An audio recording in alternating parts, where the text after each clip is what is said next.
అందరికీ నమస్కారం. నా పేరు నీరటి ఆంజనేయులు. భూ నిర్వాహకుల సంఘం చందనవెల్లి మరి అధ్యక్షుడిని. అక్కడ కొన్ని వేల ఎకరాలు భూమి తీసుకొని రైతులకు అనేది చాలా నష్టం చేసిర్రు. ఇప్పటి వరకు 8 సంవత్సరాల నుంచి పోరాడుతుంటే మరి వాళ్ళకు పరిహారం ఇవ్వలేదు. మరి పర్యావరణాన్ని మరి హాని చేయడమే కాకుండా రైతుల దగ్గర వ్యవసాయం చేయకుండా భూమి గుంజుకొని నష్టపరిహారం ఇవ్వని గత టీఆర్ఎస్ ప్రభుత్వం. మరి ఇప్పటి వరకు 8 సంవత్సరాల నుంచి పోరాడితే మరి కాంగ్రెస్ వచ్చిన తర్వాత 6 గ్యారెంటీలు అన్నారు, మహాలక్ష్మి అన్నారు, రకరకాల పథకాలు పెట్టిర్రు. మరి ఆ పథకము ఒక్కటి కూడా సరిగ్గా సక్రమంగా జరగట్లేదు.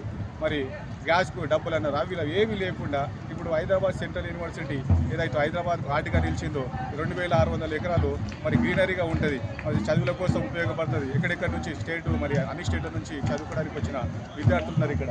వాళ్ళందరూ మరి ఎన్నో రోజులుగా ఈ యూనివర్సిటీని గ్రీనరీ కాపాడుకుంటూ ఉంటే మరి సడన్గా వచ్చేసి 400 ఎకరాలు అమ్మడం అనేది చాలా తీవ్రమైన చర్య. మరి రేవంత్ రెడ్డి గారు మరి అలాగే మరి కాంగ్రెస్ ప్రభుత్వం కూడా ఈ చర్యను అనేది 400 ఎకరాలు అమ్మడం వెనక్కి తీసుకోవాలని చెప్పేసి, అలాగే సోషలిస్ట్ పార్టీ ఇండియా జనరల్ సెక్రటరీగా కూడా మరి నేను ఒకటి డిమాండ్ చేస్తున్నా, ఇది విరమించుకోవాలని చెప్పి. లేకపోతే పెద్ద ఎత్తున మరి ప్రజలతోటి ఆగ్రహానికి గురి కావాల్సి వస్తుంది.